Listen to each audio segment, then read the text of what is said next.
Now, in the second section of our lecture, chronic meningitis, we will talk about the different types of infections that can cause chronic meningitis. And in this section, we will specifically talk about different fungi that cause chronic infections, and then protozoal causes, and then different helminths that are associated with the chronic meningitis. So fungal causes of chronic meningitis: Cryptococcus neoformans. In this Cryptococcus neoformans, we will talk about what are the presenting features, how we will recognize that this is due to Cryptococcus neoformans, so how the patient will present and what are the lab findings also in these different infections. So there is mononuclear cells count not elevated in some patients with AIDS. India ink or fungal wet mount of cerebrospinal fluid, blood and urine cultures, antigen detection in cerebrospinal fluid. AIDS and immune suppression, pigeon exposure, skin and other organ involvement due to disseminated infection. So, if the patient has chronic meningitis associated with Cryptococcus neoformans, which is a fungi, then usually there is mononuclear cells which count usually maybe not elevated in patients who have AIDS.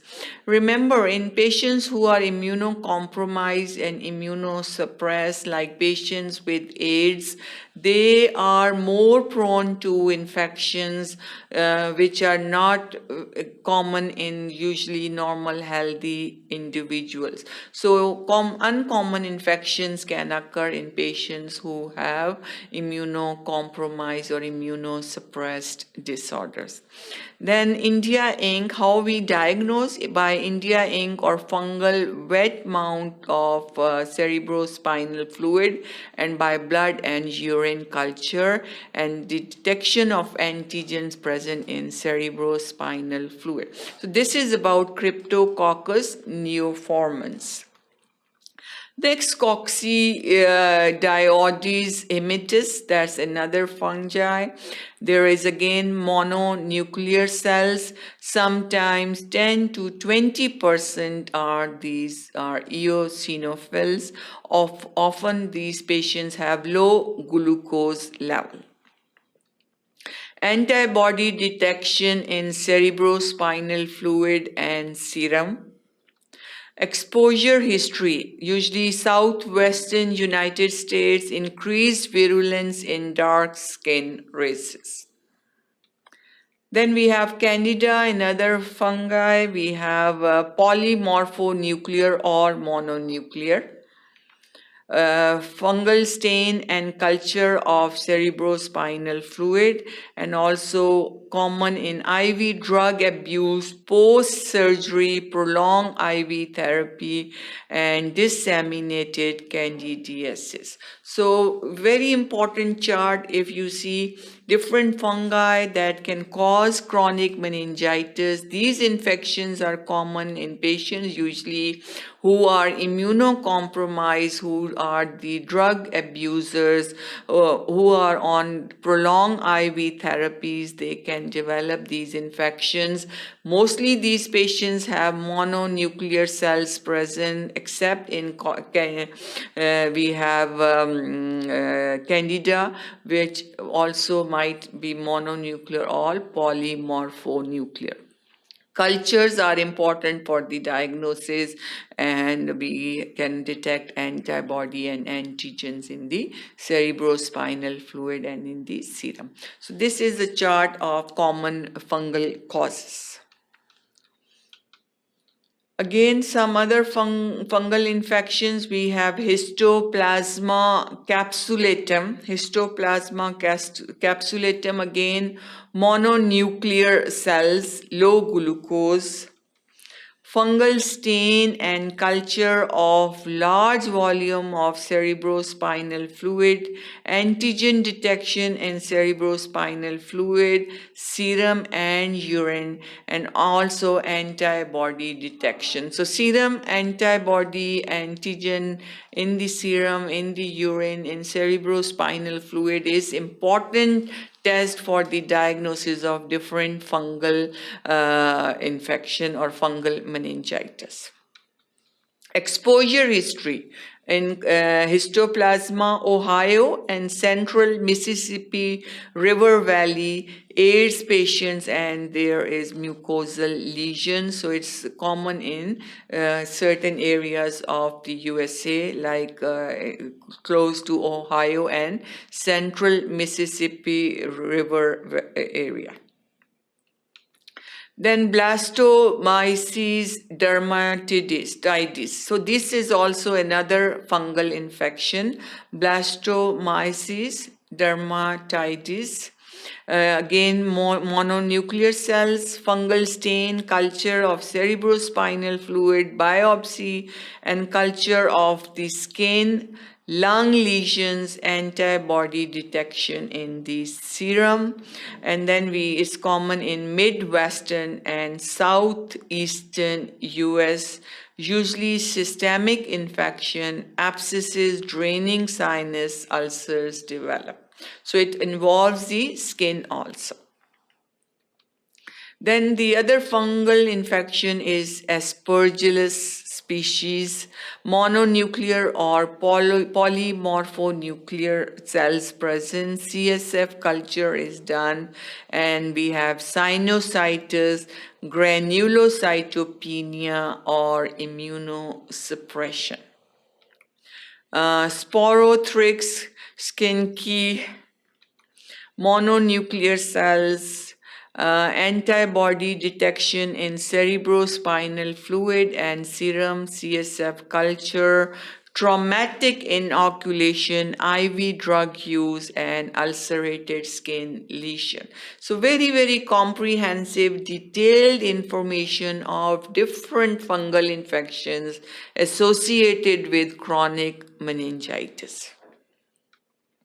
Now some protozoal causes, different protozoa that can cause chronic meningitis. We have Toxoplasma gondii, mononuclear cells, biopsy or response to empirical therapy, presence of antibody in the serum. Usually with intracerebral abscesses, common in HIV positive patients. Another protozoal causes, we have trypanosomiasis, Trypanosoma gambians, Trypanosoma rhodesiensis. This is another protozoa. Mononuclear cells, elevated protein is present, elevated cerebrospinal fluid IgM, identification of trypanosomes in cerebrospinal fluid and blood smear. You can see the picture in the blood smear.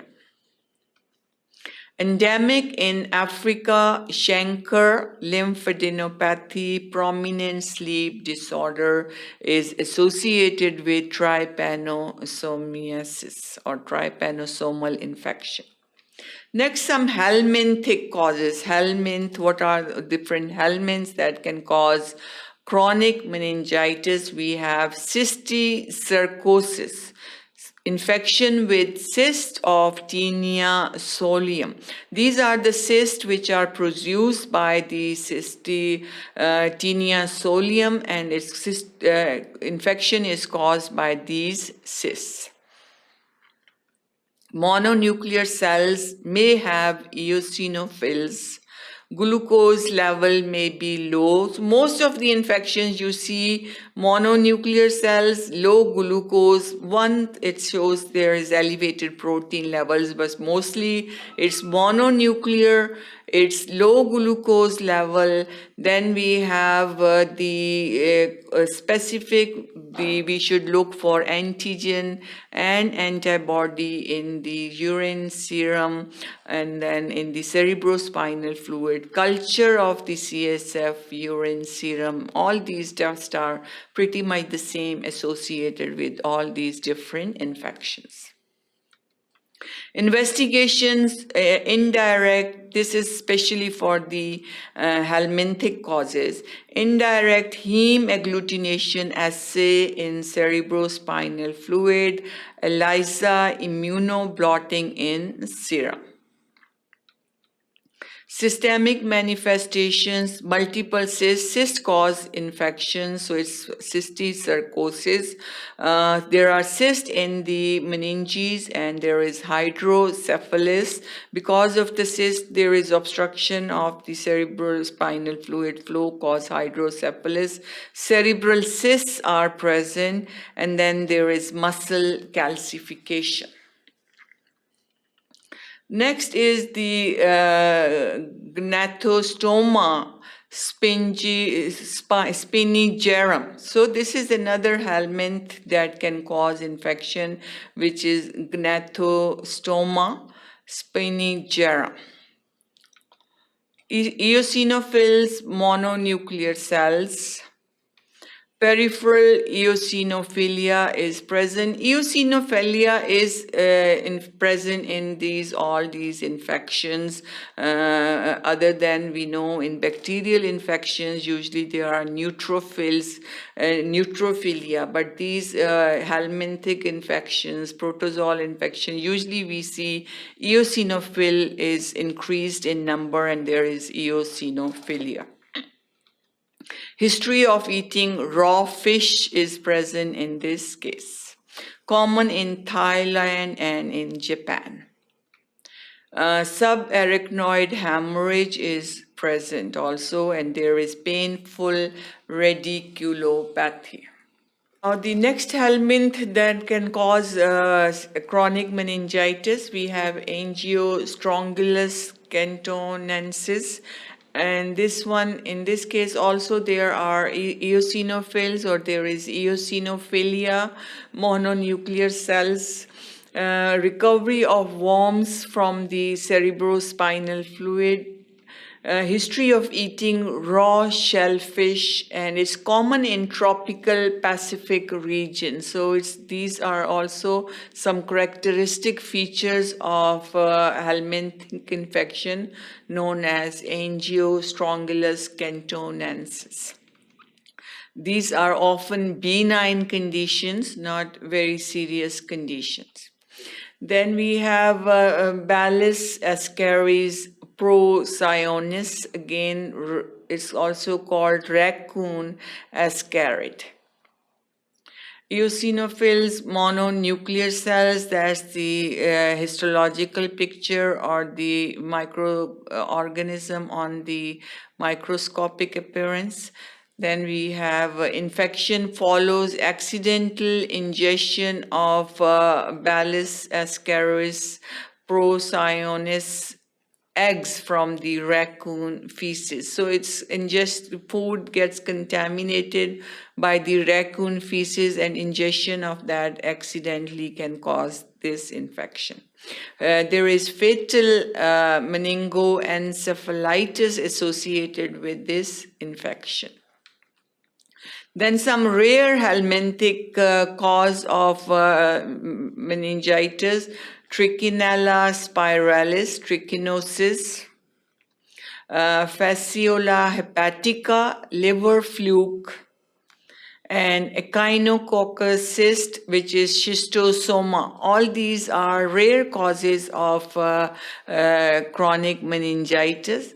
these are common for other causes. These are common helminths like Trichinella spiralis. Trichinosis is common. Fasciola hepatica, liver fluke, and Echinococcus schistosoma. They can cause other infections, but they are not very common cause of chronic meningitis. That conclude our section of infectious meningitis caused by different fungi, protozoa, and helminths. Thank you for watching sqadia.com.